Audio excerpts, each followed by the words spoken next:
अब जनता के। उत्तराखंड के हरिद्वार में महाकुंभ को समाप्त हुए लगभग 2 महीने बीत चुके हैं। ऐसे में तीर्थ सरकार दावे कर रही थी कि इस साल का कुंभ दिव्य कुंभ के रूप में संपन्न हुआ है, लेकिन कुंभ में हुए घोटाले ज्यादा दिन तक चुप नहीं रह पाए और कुंभ में हुए RT-PCR टेस्ट का घोटाला अब जनता के सामने आने लगा है।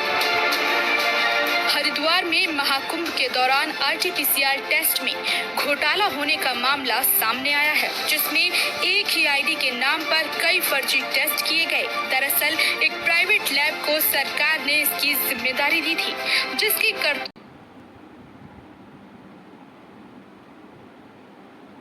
अगर सरकार इस पैसे का इस्तेमाल स्वास्थ्य सेवाओं में लगाती तो आज हम लोगों के कई परिजन हमारे बीच में होते, जिन्होंने इस कोरोना की दूसरी लहर में अपनी जान गंवा दी। ये कोविड का घोटाला जो हुआ है उत्तराखंड में, ये सबसे शर्मनाक घोटाला। वैसे तो उत्तराखंड को घोटालों का हब माना जाता है।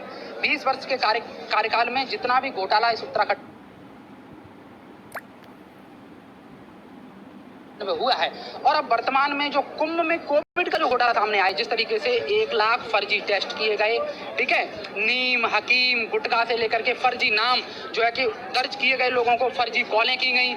हरिद्वार के एक व्यक्ति को कॉल जाती है और उससे कहा जाता है कि आप पॉजिटिव हो। वो घबरा जाता है कि कहीं शासन प्रशासन आकर के उनके परिवार के लोगों को उठा तो नहीं ले जाएगा। ठीक है, ऐसे ही होता है राजस्थान में, ऐसे यूपी में। व्यापार को बहुत उम्मीद थी इस कुंभ से, जैसा कि आपने देखा तो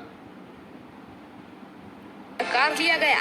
साथ ही उन्होंने कहा कि अगर सरकार इस पैसे का इस्तेमाल स्वास्थ्य सेवाओं में लगाती तो आज हम लोगों के कई परिजन हमारे बीच में होते, जिन्होंने इस कोरोना की दूसरी लहर में अपनी जान गंवा दी। ये कोविड का घोटाला जो हुआ है उत्तराखंड में, ये सबसे शर्मनाक घोटाला। वैसे तो उत्तराखंड को घोटालों का हब माना जाता है। 20 वर्ष के कार्यकाल में जितना भी घोटाला इस उत्तराखंड में हुआ है, और अब वर्तमान में जो कुंभ में कोविड का जो घोटाला सामने आया, जिस तरीके से 1 लाख फर्जी टेस्ट किए गए, ठीक है, नीम, हकीम, गुटखा से लेकर के फर्जी नाम जो है कि दर्ज किए गए लोगों को फर्जी कॉलें की गई। हरिद्वार के एक व्यक्ति को कॉल जाती है और उससे कहा जाता है कि आप पॉजिटिव हो। वो घबरा जाता है कि कहीं शासन प्रशासन आकर के उनके परिवार के लोगों को उठा तो नहीं ले जाएगा।